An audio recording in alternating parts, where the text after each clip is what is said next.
There we go. Yes, we're going live. And I'm doing exactly what they said because X has got a problem with notifications. And it's been admitted by X. So how about that? And they still haven't corrected the problem. Statsman. Oh, what did I just say? Imagine my shock. Okay, you're going to see like a red star on my glass, but I'm not a communist. I'll turn that round. It'll be fine. Red star. Oh, wow. I'm not Do you know what? There has been so much going on this week, and everybody was pinpointing everything to do with Gorton and Denton, okay? And all the rest of that stuff. But anyway, I mean, it's a Friday night. We're getting ready for the weekend, so everybody can relax. Let's bring this man on. Relax. Here he is. Yes. There he is.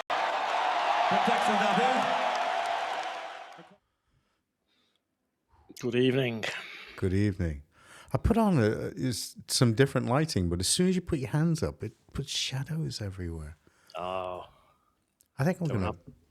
Don't put your hands up then. I think I'm going to... It's all right. You could have eyes like this, watch. Ooh. I like your light. I'm turning it off. That pinky colour really suits you, mate. Oh, yeah. Shut up, you. Okay. Well, all right. We've got a load of things to get through, and, we need to do it, like sharpish. You know what I mean? Well. I know what you mean. Anyway. So here we are. We're going to go for it. Here it is. Here's the first thing up on Keir Starmer's modus operandi. Does it happen? I don't know. Okay. Not flavour of the month again, is he? No. And here's when Beth has he ever been? telling it as it is. Lying. That's what Labour just got in that by-election, wasn't it? A big slap in the face. I know. And, here's our first funny of the evening. Here we go. I was trying to set a password for my wife's computer, so I typed in my penis. She starts laughing hysterically. I said, "What's so funny?" She says, "The screen says not long enough."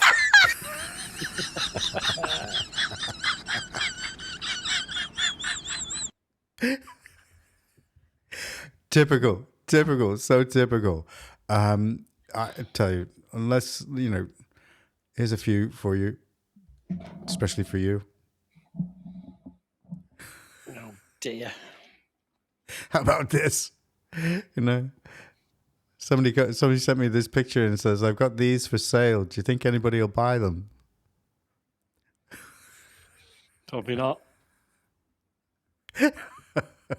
Don't think you put them in a school. And here's your word.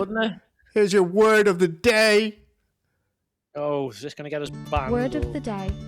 Constipated. It's the sheer backup of bullshit you've tolerated from cunty individuals that leave you wanting to drop a tactical shit on their entire existence. Constipated. I've literally been constipated for about the last 15 years, mate. And here's a little bit of history for you. A little bit of history. Here you go. I like that. Right in the middle of Cheapside, in the City of London, surrounded by the noise of the city, stands St Mary le Bow, the church that determines whether or not you're a true Cockney. And for nearly 1,000 years, its bells have shaped London identity. Just ahead is the memorial to Sir Christopher Wren, the architect who rebuilt the church after the Great Fire, his work still defining the city skyline. The interior has that unmistakable Wren clarity, ordered, measured and washed in a calm natural light.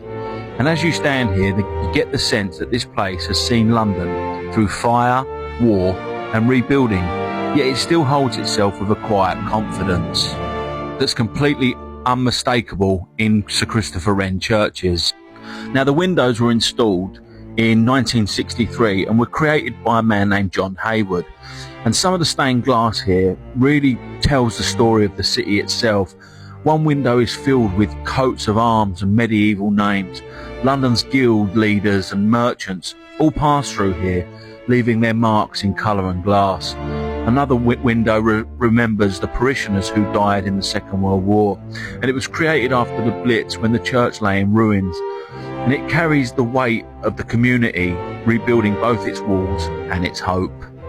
Tucked to one side is a bust of Admiral Arthur Phillip, the first governor of New South Wales, and his story is surprisingly humane for that of an 18th century naval officer. As governor, he tried to build a society based on fairness rather than fear, insisting on fair trials, dignity for convicts, and respect towards Indigenous Australians. There was also this lovely... Well, what do you think of that? I love those little bits. I mean, people say like that anymore, do they? no. They say, well, you have these things on, like you've just, like we just had with Gary Craig. Password, my penis. But I mean, it's no worse than this guy. I mean, listen to this fella. Listen. People who want free speech, they only want free speech so they can go around saying awful things, which just isn't true. And even if it was, the good thing about free speech is people can say awful things back. It's a really good system, right? And you can't say anything under the laws of free speech. That's a total misconception. There are loads of caveats to free speech, all of which I agree with, actually. You can't incite violence. Good rule. You can't slander people. Good rule. You can't libel people, Fascinating fact about libel law. You can't libel the dead. So I could stand here and say, Gandhi used to take it up the arse. If I wanted. Which I do.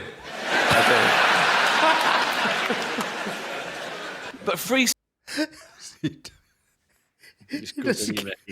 He doesn't give a rat's ass about anything. He just says it, Good on him. What are you going to do? Take him to court. He'd just be like, so what? Yeah, that's, it is. But anyway, we started the week with a bit of good news, and here it was. It was from Rupee Baby. Rupee, go for it. I thought you were on about Ian Huntley now. Good morning, everybody. Oh, no. Something Still is alive, stirring out there. We've just gone through 1 million followers on Facebook, which is quite incredible. We've done that in the last 12 months. Okay. We are reaching about 10 million people a day, and we are basically spreading the word about Restore Britain. So thank you to the platforms that are helping us do that, largely driven by Elon Musk and his free speech platform. So let's all coalesce around the theme of restoring Britain, our country, our responsibility. But thank you all very much for your support. We really appreciate it. There's much to do, and there aren't many of us doing it. So help us in any way you can, and we will hopefully get our country back. Thanks very much. No, what I don't understand, there's not very many of them doing it. I don't know what he's referring to, but Ben Habib offered him 40,000 members. I know, but most of them are probably already members of Restore anyway. Maybe Rupert made the right decision. I don't mean to be audible to advance, but he couldn't even beat the Monster Raven Looney Party in that by-election. No. That's not good, mate. That's not good at all if you're meant to be the opposition to reform or whatever. Well, before we start getting into that, because that's our main story of the evening, here's another bit of good news. Are you ready? Is it Ian Huntley? No, well, okay, get it out of your system. Tell everybody about Ian Huntley. I mean, that guy's got a splitting headache. Everybody already knows, don't they? He's got a splitting headache, hasn't he? Touch and go 2 days ago. Shame. Anyway, carry on. Here we go. Well, this is your story. There's Koran burner wins landmark blasphemy case. Overturning of Hamid Kuskin's conviction for religiously aggravated offence upheld in humiliating defeat for the CPS.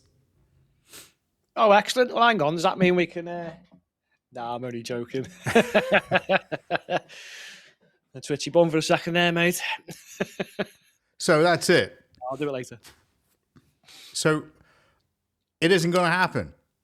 CPS isn't going to try that one on again, are they? It wouldn't surprise me if they did, to be honest. Nah, they won't. They won't. Well, people keep voting for Labour, mate. You know what I mean? So, well, I think you're starting to. Mad world. I think you're starting to see all the cracks coming in now because you're seeing Starmer get absolutely hammered from all angles, and then the word is that his own people are trying to get rid of him. You should nickname him Bonnie Blue. Why? Because you just said he's been getting hammered from all angles. Try to lower the tone. Bonnie's out of his arse in May, I reckon, isn't he? Well, I think that's the bets are good on that one. The bets are good. So I think that probably once they get these May elections out, he's going to have a massive problem. Massive problem. They've already got massive problems, mate. I was looking at some of the figures on this. So it looks like they've lost Labour could be about 210, 220 seats. I mean, lost seats they've held since the general election. Yeah. They lost nearly 200 odd in the May election. They've lost about another 22 since. Well, then again, it could be worse. It could be the fake Conservatives who've lost nearly about 700. Well, what about this guy? This guy's lost everything. Okay. And thank you for those little tidbits before we go on to that later, because I know that people will be interested in it. But listen to this, David Dimbleby. You kick him out of Sandringham. You put him out in the street. Well, people don't think that through. I've heard a number of highly thoughtful people who seem to lose their wits about this. You can't kick him out on the street. We touched earlier on the fact of care, duty of care for someone who's broken and finished. Kick him out on the streets. What happens? I don't think he's got any money. He may have a few beans, but not very much. He's got no place. He'll be subject to a constant attention. Is he going to be in the streets, by the media, and by people who are very angry? Now, hang on a minute. Can I hear anybody who gives a shit? Where was this dickhead? I don't know. Has he ever spoke out about Tommy Robinson? Basically, now having to just flee the country. He can't have a bank, a house, a life. What about Kate Hopkins? She was destroyed. Where were they then? Oh, but him, mates with the nonce, could be a nonce. We don't know yet. This is the whole thing. I'm sorry, but I've got no sympathy. I don't know why. Okay, is it because David Dimbleby is a friend? Okay, a friend. No. If you're a friend, investigate him as well. I don't know. Just an inkling. I'm getting a hunch. I'm getting a hunch here, John. Are you? I'm getting this hunch. Are we going to start calling you Quasi? I'm not being funny. If someone was known to me to be a nonce, I'm staying away from them. I want nothing to do with them. Yeah. He seems to be friendly with the man who was. I don't know. Is there a pattern going to emerge here? I'm not. It's all allegedly, honestly, but I'd go give his house a look around, to be honest. Well, here's another one that came in for a bit of a bashing this week. And he's your great guy. I've never seen so many teeth in one mouth. Here we go. Can't be Zach. I hear what you're trying to do with energy bills, and £10 is £10, but we've got security blocks on chocolate and cheese in this country. What are you doing? Not you personally. What are the government doing about that? Because of the scale of the crisis that people are facing, you're saying? Yes. The prices aren't coming. You've done what you can. Many would say... He looks like AI already. If you go into the supermarket, your constituents, my listeners, your people, good folk of Doncaster North, when they go through Morrison's or Asda, and they think, I heard Ed Miliband. It's just not what they see on the shelves, Mr. Miliband. No, look, it's true. And but let me say this to you. I think this dates back probably 18 years to the financial... I mean, it's ever since the financial crisis... What, the price of chocolate? No. Ever since the financial crisis of 2008, people have been facing a long-term affordability crisis. And look across the board at what we're doing, raising the minimum wage to help people. Here he is again. Can you just explain, this isn't because you've done some wonderful thing where you've created a cheap energy that is bringing down our bills. This is simply taking away one of the costs to business, and therefore the bills are coming down. Well, we've made a political choice, which is that we've raised some taxes on the wealthiest in our society, capital gains tax, dividend tax, tax on large homes, in order to help fund this cut in bills. And I think that's the right choice. And yeah, but the whole point about your promise when you were running for government was that you were going to create cheaper energy. The fact of the matter is that you haven't, have you? That is not connected with this reduction in price. You've simply sort of changed things on the balance sheet of the energy companies, which has brought the price down. It's sleight of hand.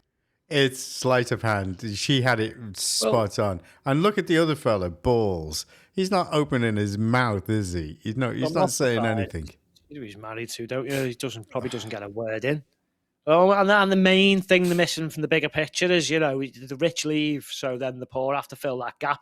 Yeah, nice one, mate. I just don't think... Is he a Fabian? They're all going to get called Fabians. If you hang around with a Fabian, you're a Fabian. They've got no idea, have they, how the world works? No. And he should know better. He's been in politics for quite some time. Oh, yeah, the man with the ginormous gravestone with all his, pledges. What we're going to find out, especially when we discussed the main topic, is everything's just ideology now and identity. It's got nothing to do with policy and what the right thing is anymore. No, and all these people, they have no morals. I mean, Starmer is just... I mean, this guy did a great job. I like Patrick Christie's. I like it. And when people say, "Oh, where you going to him?" Well, I don't always go to him. Look, I went to ITV, for this one. Hang on. No, throw it back at them. All right. Why do we always go to him? Because they're speaking the most sense. Exactly. And why do we go to him? We'd go to the BBC, or we could go to Sly News, or we could go to the... Oh, no, we can't, can we? Because they don't do what the public wants. No, that's right. Honest. So why would we? So, yeah, we'll go to the people who are telling the truth and putting the word out there. And if that's Patrick Christie's or Tommy Robinson... we'll listen to him. Even if it's George Galloway, who I don't like, I'll listen to whoever. To him, yeah. Telling the truth, mate. Not like a bunch of slide... Yeah, well, I want to say sly bastards. Yeah, that's the one. That's the one. Here you go. Downing Street misled Parliament, and in my opinion, they misled GB News in an attempt to save the Prime Minister's skin. And tonight, Downing Street stands accused of lying to us to save their Prime Minister. In January, Sir Keir Starmer was revealed to have worked for free as a lawyer that led to countless British war heroes being prosecuted for crimes that they did not commit. Both he and Lord Hermer are accused of working on a case which led to a witch hunt against the brave men and women who served this country in the heat of battle. The detail, published in the Daily Telegraph, is that Starmer and Hermer urged the courts to order a fresh inquiry into a British soldier who had already been cleared twice of murder over the death of an Iraqi man in 2003. He was actually entirely innocent, and it took him 13 years to clear his name. But what this did was set a legal precedent that opened the door for countless British soldiers to be prosecuted over their conduct during the Iraq War. The Daily Telegraph also revealed that Starmer worked alongside disgraced lawyer Phil Shiner in a separate case to help prosecute our brave veterans between 2005 and 2007. Now, you might remember the name Phil Shiner because in 2017, Phil Shiner was struck off and given a 2-year suspended prison sentence for lying about British troops murdering and torturing Iraqi civilians in other cases. The Prime Minister says he did not continue his association with him after he was convicted for fraud. Oh, really? So you distanced yourself after the fact. I can't believe that these people can be so stupid that nobody does due diligence. I don't believe Starmer for a minute. I don't. Yes, they do. Yes, they do, John. Of course they do. It's done for them. And when they look at it, like, not interested. You telling me that Mandelson appointment, there was nothing anywhere. I know. Not one little shred of anything. No. That we might be an issue. You telling me the security service never went to Starmer and said, and he's just gone, nah. Because I'm pretty sure that's what they were saying. Well, who was he again? Phil Shiner. He was a dodgy solicitor. Yeah, I'll go check his house as well. It's just, it is unbelievable.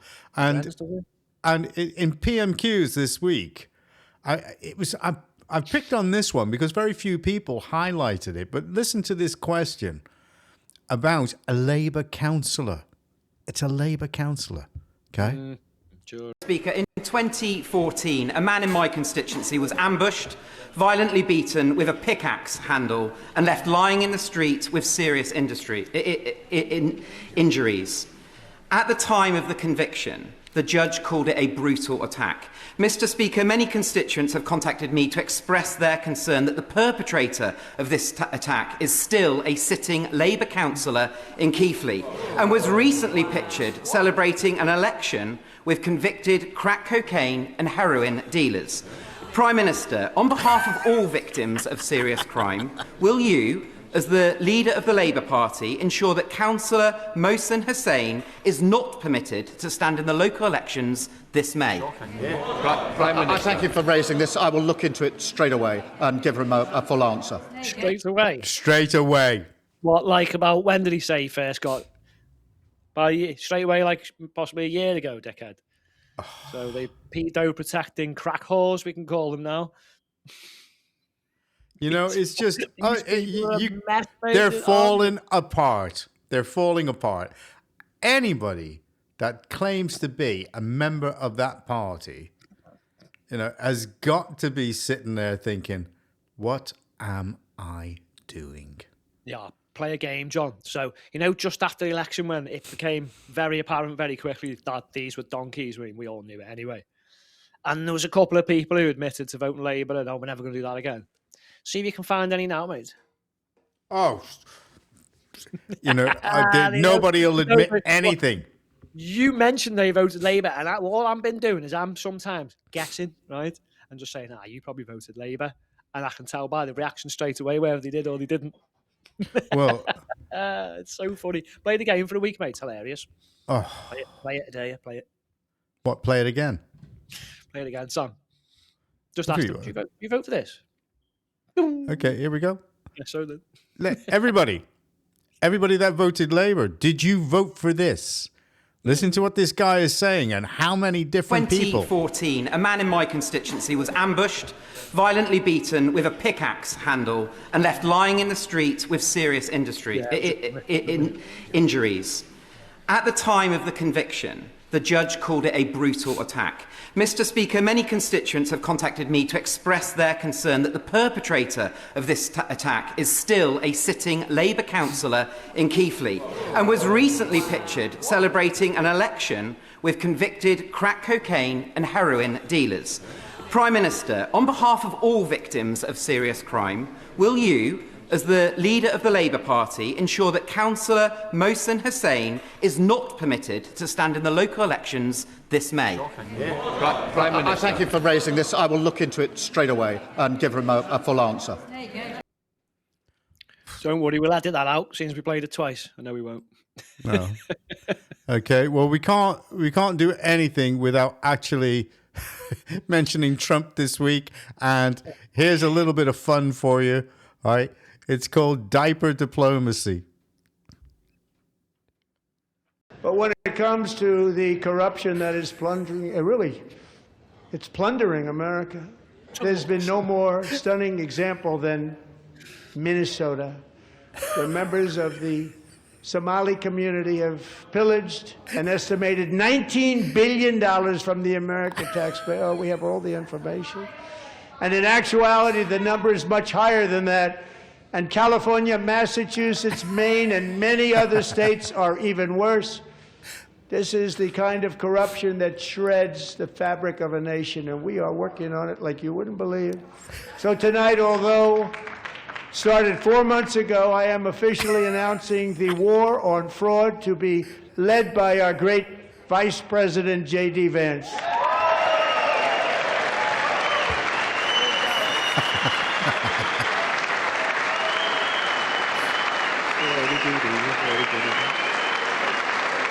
Good up you. Oh, you can tell who that was. We'll get it done. And if we're able to find enough of that fraud we will actually have a balanced budget overnight. It'll go very quickly. That's the kind of money you're talking about. We'll balance our budget. I just love all of those. I just think it's great. It's called diaper diplomacy. And to be honest with you, the expressions on the kids' faces are just, great. I love them. Okay. Now, a more serious thing, and this is the final take from, the State of the Nation speech. The Democrats handed the most brilliant promo ad to the Republicans you could get. And this is it. And this is what they've been putting out. And this is absolutely brilliant. So clever. If you agree with this statement, then stand up and show your support. The first duty of the American government is to protect American citizens, not illegal aliens.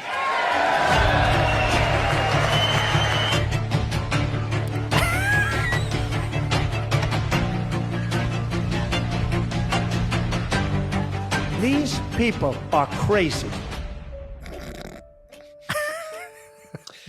Yeah, that's the best ad I've ever seen. These people are crazy. Yeah, we've got some of them as well, mate. I just, because they kept on sitting down all the time, when he said something, a statement that said, you should support this statement, and they all stayed sitting down. It was just great. I mean, what a perfect opportunity for the Republicans.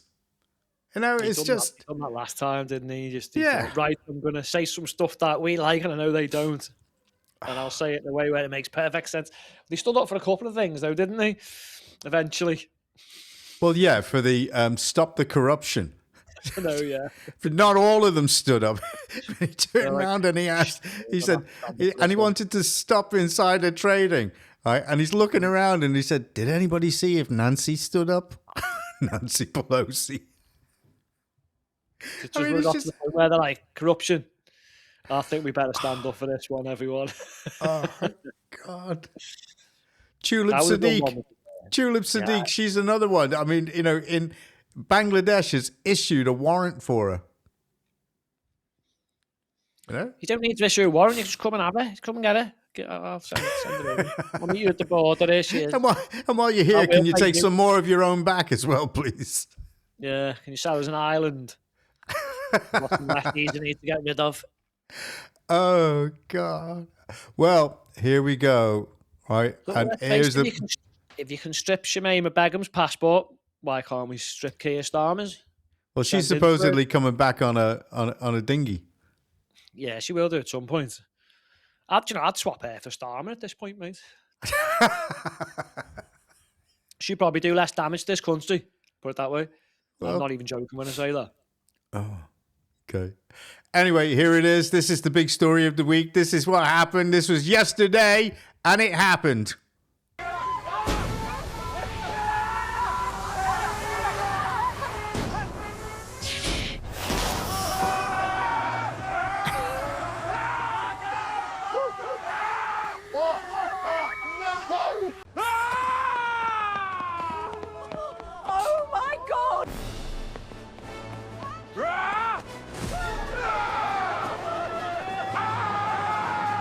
Hello, madam, I'm here to install a new boiler for you. No, that's okay, love. Mine's working perfectly fine. But I have only the best boilers, madam. I quite insist. All right, love, if you insist. But now I'm never leaving. Vote for the Greens! What do you want? I want your vote, Roy!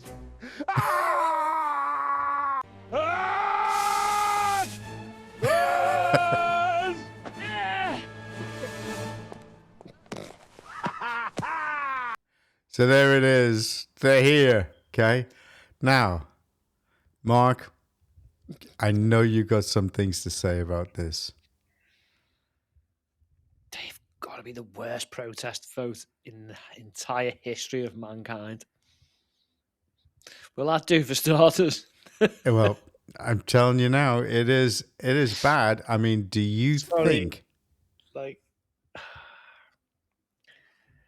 It's an interesting. Before we go into it, someone's having some regrets, John. Oh, what? People are having some regrets. It's not Labour voters for a change. I'll tell you. Voter regret. Oh, you found it, have you? Yep. Yes. The Muslim Green voters, shocked. Apparently, they're shocked to discover their new party stands for legalising drugs and prostitution. I'm sorry. What are they going to do? They've literally been going on about it for ages. What do you mean?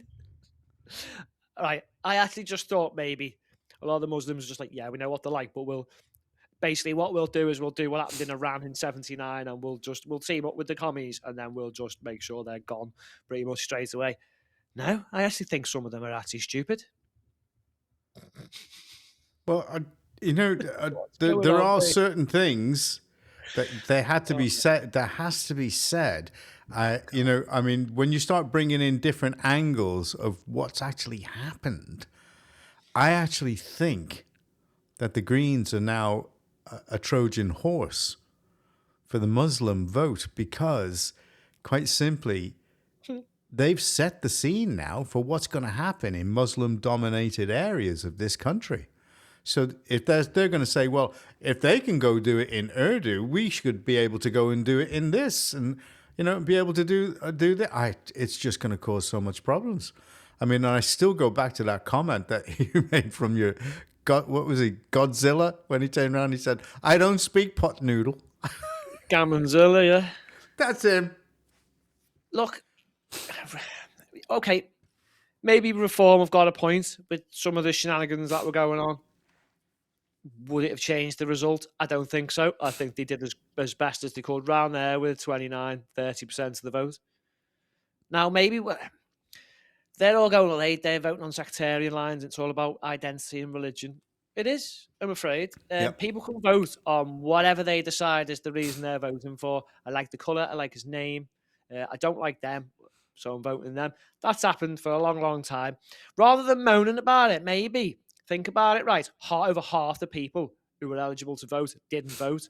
So I don't know, maybe try appealing to them. Yeah, because the turnout was, what was it, 47.5%? 47.5%? Maybe try appealing to the disenfranchised people rather than the same group of electorate who aren't going to vote for you. Yeah. It's not rocket science. I could clearly see they weren't going to win that by-election. Well, it came out, what was it, approximately 14,300 for the Greens, 10,000 something, for Reform, and Labour got 9,000. So it was closer between Reform and Labour than it was with the Greens. Yeah. So look at the bigger picture, John. Labour lost half their votes. The Lib Dems and the Cons lost their deposits. Yeah. As I said before, over 200 seats lost by Labour in locals. Conservatives, nearly 800. They've flunked. Absolutely flunked. Look at this family voting thing, right? No one's going to do a thing about it, mate. Well, here's... Because A, the piss weak, John. And B, because it beats Reform. And it gives They'll them let it happen. hit their obsession with fantasy Nazis. Because they want some racism to fight and there isn't any and they have to go and find some. Well, here's Farage's statement on it. Nigel Farage has released a statement, this from Nigel Farage in the last minute or so, saying this election was a victory for sectarian voting and cheating. Matt Goodwin was a great candidate for us. Roll on the elections on May the 7th. It will be goodbye Starmer and goodbye to the Tory party. So there, a very stark statement from Nigel Farage. True. But he says it's cheating. Now, I actually do think it is cheating and there is cheating going on, because whenever you get those kind of groups and that kind of family voting, I mean, you're not allowed to be in the same booth as the person that's voting, and yet they allowed it to go on. Okay, that was my next point. Okay, if I worked in there and they walked into the same booth together and came out with their slip, sorry, that's null and void. Why? Yeah. You've just broken the electoral law. Yeah. What do you mean? Come here, officer. Yep. What's the law on voting? Can you go in the booth with somebody else or whatever they've done? No. Okay, then your vote's null and void, mate. That's what they've got to do. So all over it. Go. It's gone. Finished. Done. they're going to have to. They're going to have to have a policeman at every polling station to just to police it. And the people that are actually making sure, of what is going on and making sure that everything is fair. They were crying out and they were calling it out. So it isn't just Farage, and it's a phenomenon that it's international. Trump called it out and said the only reason why they don't want ID at voting stations is simply because they want to cheat, and that's a fact. So I think these local elections that are coming up now are going to be a big teller, and I think they are going to get rid of Starmer. There's just no two ways. I mean, he's on borrowed time. There's no two ways about it. Go ahead. If they're all doing it, why aren't we doing it? If no one gets arrested for this, then next election, game on. We'll just take as many people down the voting booth as possible. I'll just walk in there with them and go, yeah, you want to vote for them? You want to vote for them? And then what? Then I get arrested. Because that's how it works, don't you? Yeah. Oh, yeah. They tend to penalise, the people that are pissed off. All the time. I mean, it's the same old in this country. They will go for the whistleblower. They'll castigate the whistleblowers. They'll go for the people that appear to be actually expressing frustration over things that are going on. And they'll allow all the people who are abusing the system, and you know who you are. Yeah, well, let's see what how you handle whistleblowers next week. Anyway, so... Yeah, indeed. As I say, that was the best reform could have done round there due to the demographics, the obvious voting shenanigans. Everyone's talking about the family thing, but that's not what won it. Did you notice who didn't stand? Go on. George Galloway's party. Oh, yes, he gave him a bye, didn't he? And that's the only reason they got them extra 4,000 votes, the Greens. Yeah. So it's going to be tactical voting from now on, isn't it? So... you might see now that everyone just throws the weight behind the Greens, and then there is no more Workers' Party, and there is none of these other parties. Well, at the moment, the way that I see it is the Greens are the new Labour / Muslim vote. They're the new. We've got to beat the imaginary Nazi vote. That's what they are. Well, here's a comment. Oh my God, that's far right. Oh, we'll have to all vote for some absolute. Sorry, but. I mean, I don't want to. Yeah, I do. She's going to be one of the dumbest MPs we'll have ever seen in Parliament. Without a shadow of a doubt. You've seen her in interviews, like that thing with Matt Goodwin, and she's basically blaming him for blowing up the Manchester Arena, and you're like, what? So the division and hate wasn't caused by the bomb going off and killing children. It was by the people saying, "How do we stop that from happening again?" Yeah. Fucking retarded, John. And absolutely. People voted for this en masse, 14,000 of them. Well, here's a Labour guy passing a comment on what's happened there. Have a listen to this. 4 weeks ago to the day Andy Burnham was blocked from standing, I said on air, on your channel actually, that what would now happen is Keir Starmer signed his own obituary. And what would happen is there would be a Caerphilly effect in which we would be squeezed out, the Greens and Reform would fight amongst themselves, and we would come third and become irrelevant. That now appears to me, from what all parties are saying, will be the case. You think Labour could come third? Oh yeah, the Greens are saying it, Labour are saying it, and Reform are saying it. And that's what happened. Okay. It was obvious, wasn't it? So as it is, you're going to start to see this replicate more and more in all these different areas. But you see, the problem is this is England. Why have we got, in an English election, somebody doing a promotion in Urdu? Yeah, tighten the rules around all that as well, mate. But they're toothless. The Electoral Commission are toothless because you never see them take action on anything. Well, play the game like I just said before. Make your whole. Right, look, think of it this way. So, how many Englishmen are there? Well, millions, right? Yeah. Able to vote. How many Muslims are able to vote? I've been through this on the show before. When you take off all the the women, they're probably voting for them, but. When you take off all the adults and a third of them are children, then you work out who's old enough to vote. Blah. There's not that many people to actually vote, and a lot of them are still voting for Conservatives and Labour and all these other parties. So you can pander to them all you want, but if you want to win an election, pander to the majority. Yeah. Because get them out.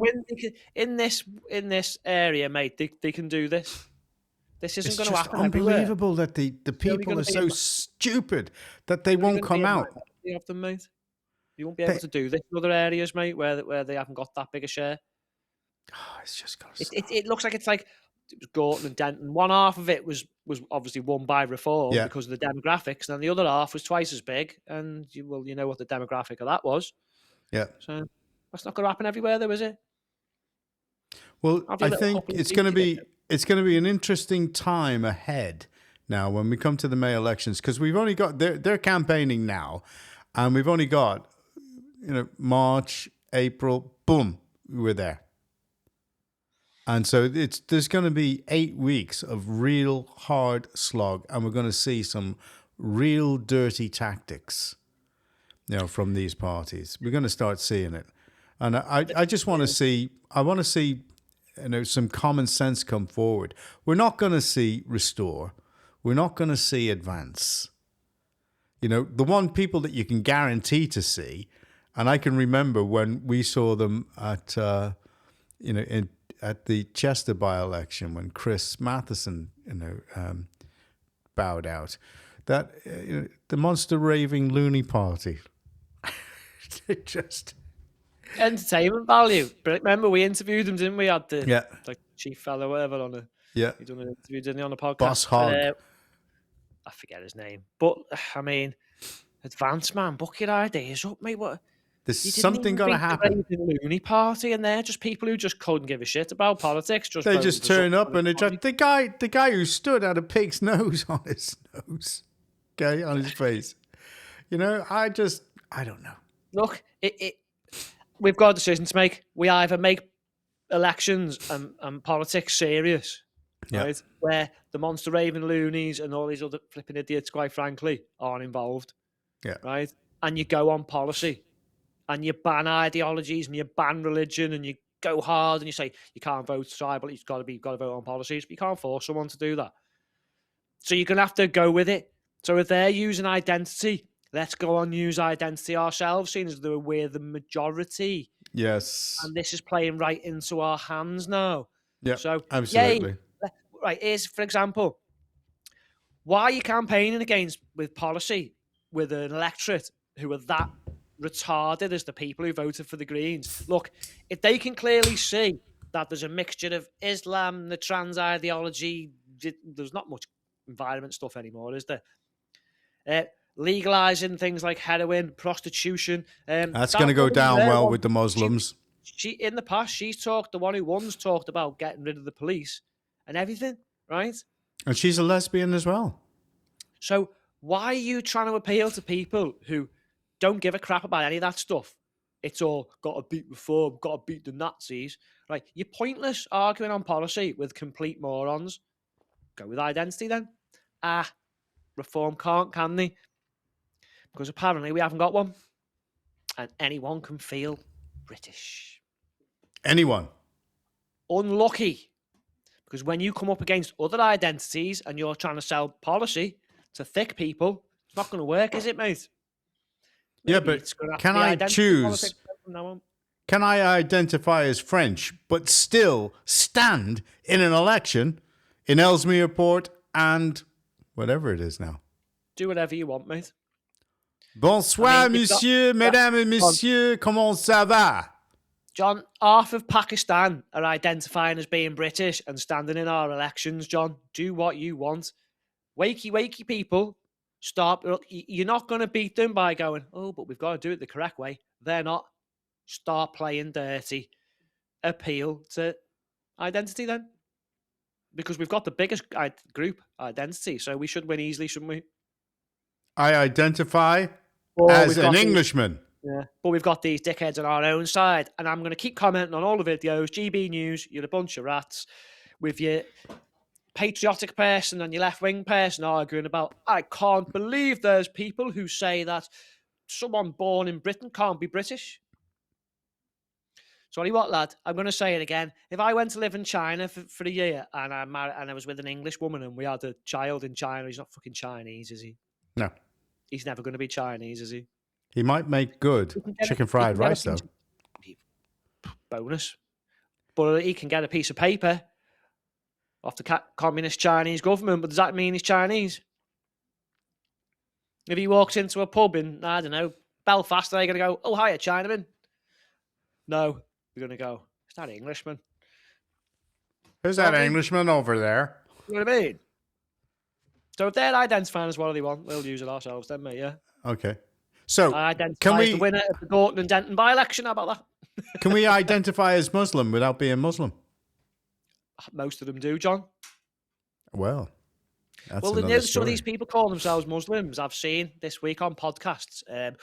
Nothing's meant to cross your lips between sunrise and sunset, but it does because I've seen you on podcasts.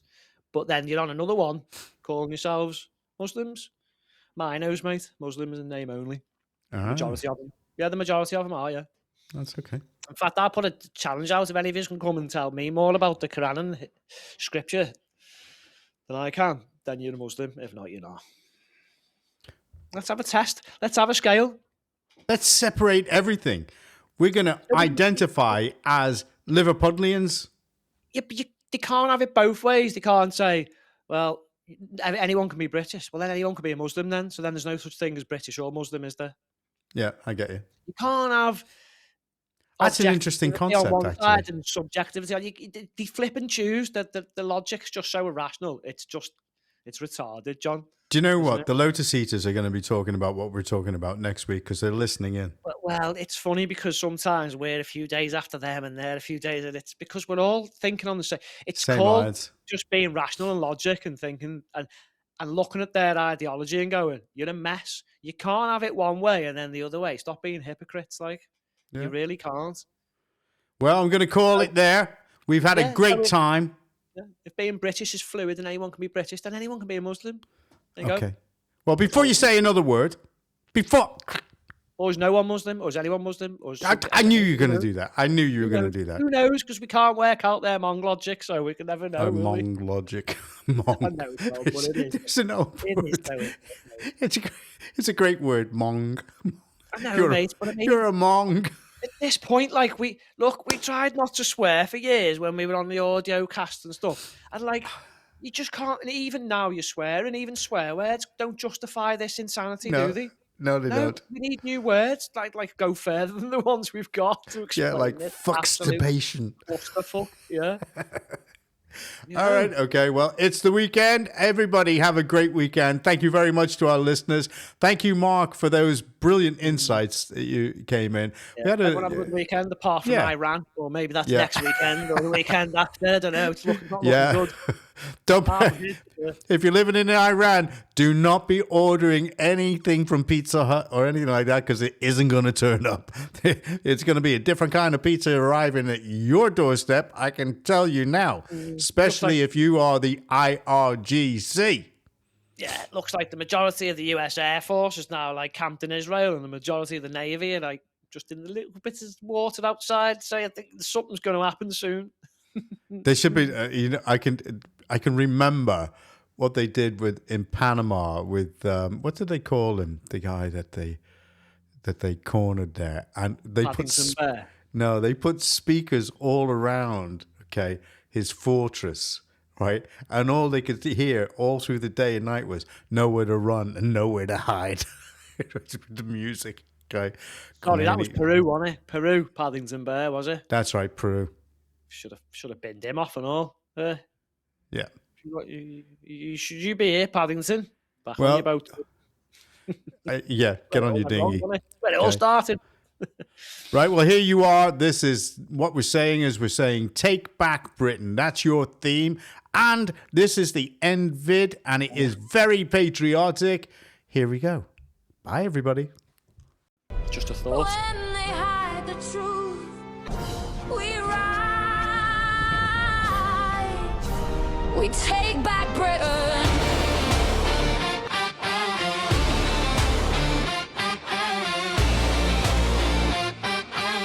this way, John. I think Tommy Robertson had more people at a demonstration than there is. Drinking wine behind the gates. While in our towns we're counting pennies, praying rent won't be late. Young lads on the corners, dreams already gone to dust. And the rich keep getting richer. Tell us tighten belts, just trust. Empty promises on telly, while the pavements crack and fade. We're stitched into their headlines. There it is, the British Lion. When they're paid, our voices echo louder from the terraces to the pubs. This is more than just frustration. It's a fire that erupts. It's time we take back Britain. Raise our voice when they've tried to block it out. From the north down to London, we're rising. We won't be pushed down.